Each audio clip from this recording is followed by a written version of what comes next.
There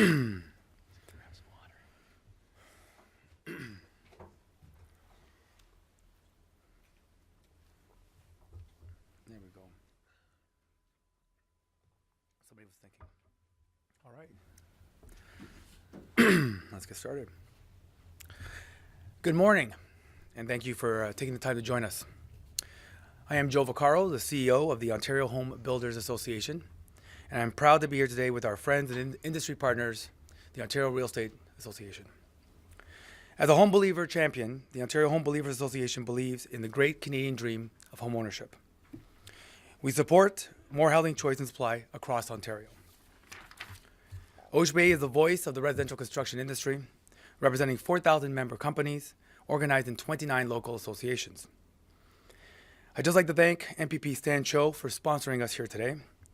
MPP Cho is familiar with our industry and understands the important opportunities available when it comes to bringing housing to Ontario communities. MPP Cho, thank you for your ongoing support and important work you are doing for your community. In 2017, OHBA launched our Home Believer campaign. Home believers believe in the great Canadian dream of homeownership. Home believers are searching for homes they can afford in the communities where they live, work, and play. And home believers support more housing supply and choice in communities around Ontario. There are millions of home believers across Ontario, and there are 51 home believers, MPP home believers, from all four political parties working to support more housing supply and choice right here at Queen's Park. Thank you to those MPPs. This is a home believer government, committed to seeing more housing supply and choice in communities across Ontario. Initiatives like the Housing Supply Action Plan and practical amendments to the Growth Plan will ensure that we are planning communities for the millions of new residents joining Ontario. As Minister Clark has publicly stated on more than one occasion, it is about bringing the right type of housing at the right place and at the right price that Ontarians can afford. The demand for housing is real. The Ontario Ministry of Finance has projected a population growth of 4.3 million people by 2041. We have just gone through a 10-year period of significant population growth where 1.3 million people, roughly 100,000 people a year, have made Ontario their home. Yes, the demand for housing is real. This is about responding to real demand. This is about people. This is about providing housing supply and choice in communities across Ontario. In response to the provincial government's focus on housing supply and choice, OHBA and OREA have commissioned a report through the Ryerson Centre for Urban Research and Land Development to identify opportunities and actions to build housing along transit hubs, corridors across the province. A CUR report outlines and confirms what OHBA has been saying for many years. There is room to grow along transit lines. Minister of Transportation Jeff Yurk's November announcement that the building of the Mimico GO station would include a housing component as part of the new partnership is a great example of how transit hubs should and must create more housing supply and choice in our communities. To date, connecting transit hubs and housing opportunities has been left to municipalities. The local political fights to get new housing approved in some neighborhoods has stalled, undermined, and ignored the great opportunities to build more housing in these communities. Whether it's NIMBY or neglect, for all the municipal talk about connecting land use planning with transit infrastructure to get more housing built, it just isn't happening enough at the municipal level. This is why we believe that more needs to be done to unlock new housing through provincial action. The province is focused on bringing more housing to communities across Ontario to meet the needs of our growing population. As the CUR report confirms, there is room to grow in our communities if we build housing along transit.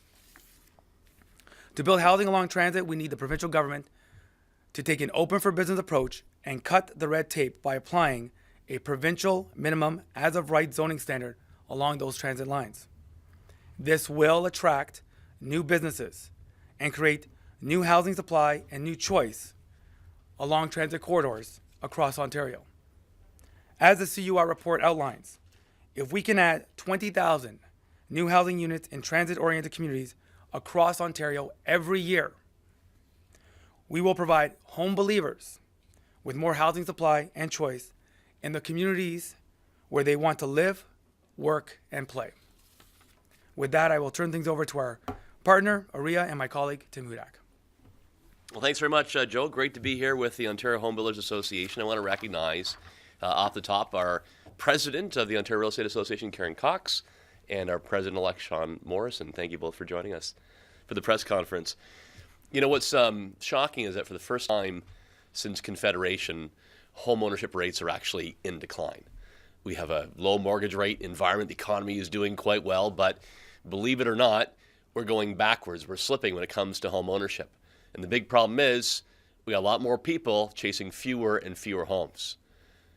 Particularly, there's a lack of supply of entry-level homes for first-time buyers or for empty nesters who want to stay close to the grandkids in the city, but they can't find a place to call home. Our point of view at the home builders is that more homes means better affordability. So it's time for bold action by the provincial government to actually start turning this around. It's clear that Ontario's pre-disco 1970s zoning bylaws don't reflect modern consumer demand or modern times. They're antiquated rules, and they stand between young families, millennials, and a place to call their own. Innovative ideas like as-of-right zoning, as Joe said, rightly put, eliminating red tape to allow development more intensely around major transit areas will be a major step forward, creating 20,000 new homes per year. Ryerson's research shows that there's 200 of these major transit hubs throughout Ontario. In the Greater Toronto Area, Kitchener-Waterloo, Hamilton, and Ottawa, to name a few. If you wanted to, if you intensified in all 200, you get 4 million homes. But we're realistic. You don't need that many, but we could do 20,000 per year. Here's the catch. Municipal governments are very reluctant to bring these zoning bylaws into 2019. If we had to wait for all the municipalities across Ontario to catch up with modern times, we'd be talking about the grandkids of the millennials trying to get a home, not the millennials today.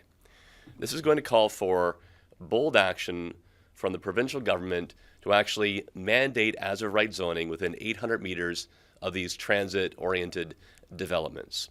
It also has significant spin-off impacts between $5 to $7 billion in construction expenditure. It'll create 40 to 56,000 jobs. And look, not only is it good for the economy, it's good for people.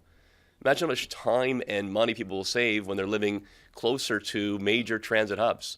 It's also good for the environment. So let's build more homes around and above transit. First-time homebuyers, young families, and empty nesters can find an affordable place in Ontario to finally call home.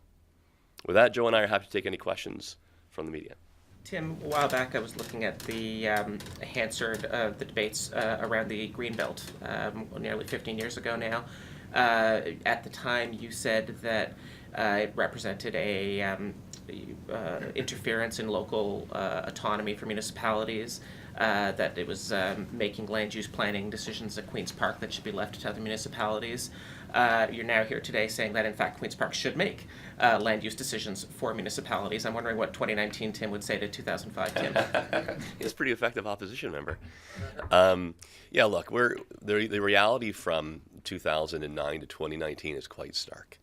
Housing prices have gone up, incomes have not caught up with them, and we have, every family in Ontario knows somebody, a millennial, who did everything right.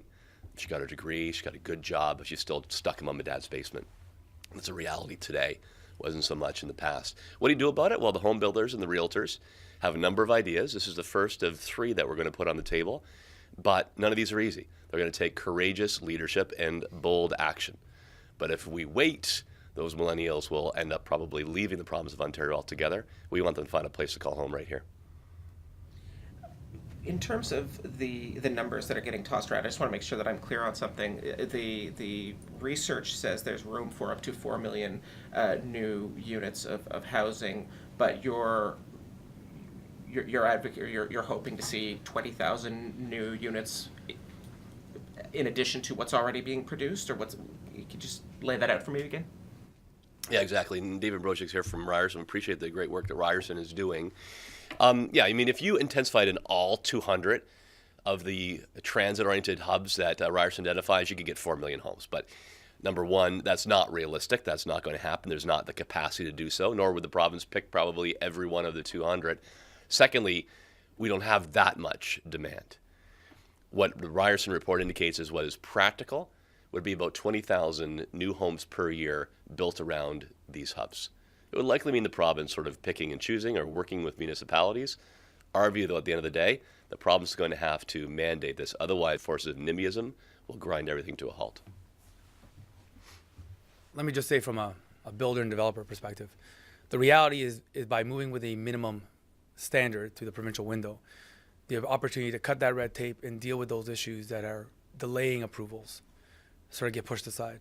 And what it really does, it gives the opportunity to really focus development and investment in those communities where it makes sense, where we should be building more housing along those transit lines and connecting all these dots, where you can live, work, and play in that community. So our view is that this is a great way of focusing, harnessing, and directing that growth in the areas in those communities that make sense. And 2019 is a much different place than 2005.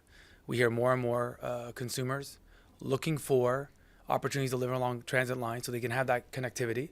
And for those home believers, it's a choice that they're not presented enough. And one of the struggles we find is that we have a marketplace where it's either towers or townhouses. And this becomes the opportunity to sort of find that missing middle, that gentle density, and provide more choice and more supply. Could you connect those dots for me a bit more closely? Because upzone, how does as of right zoning lead to more of the missing middle type as opposed to just condo towers everywhere? Well, I think the key here is that if a developer approaches a pre-zoned environment where it's, for argument's sake, 6 stories, the question becomes, does the investment that they want to put forward work within that model? And sometimes the ease of the approval or the welcoming of that kind of development leads that developer to simply say, that works today, let's move forward with it, versus trying to look for opportunities to, in some cases, upzone and deal with the next level of the local struggle, right? So the real opportunity here is for the province to identify those hubs, to bring forward a minimum standard that makes sense, and then wait for the industry to invest accordingly. And listen, members are looking for communities who want this development. And so this becomes an easy way of cutting that red tape, having an open for business approach, and building housing along the transit line, something that we've talked about for many, many years. And this becomes the best mechanism to make that happen. The government is obviously in the midst of a housing supply plan development. What kind of response have you had from either Minister Clark or the government so far with these kinds of ideas? I would say that this has been a very responsive government. As we have said, this is a home believer government. They are actively talking about the need for more supply and choice in communities across Ontario, and they are open to these ideas.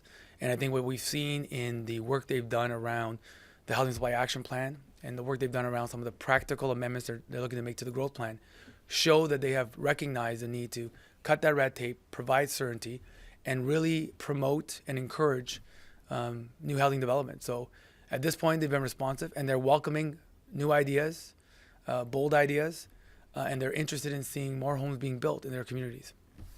Yeah, I'll just add to that. I mean, we've had both Premier Ford and Minister Clark at Ontario Realtor events in the past 6 months, and both spoke from the heart about the importance of the Canadian dream of home ownership and how it's slipping away today. They seem tremendously motivated to fix this problem, and Joe and I and our Realtor members and builders want to put one on the table for them. What I really like about this, the Wynne government and Premier McGuinty before that, and now Premier Ford, are rightly investing in transit. They're investing in new subways, in LRTs, and investing in GO. That's the right thing to do, but it doesn't make sense to invest billions of taxpayers' dollars into the ground and then have 1 or 2 stories at the transit hubs. Let's actually intensify around those hubs and build on top and around the major stations. Some parts of the city's transit system are already overloaded. Transit advocates will tell you that Bloor and Yonge Station is dangerously overcrowded as it is, during the morning rush hour.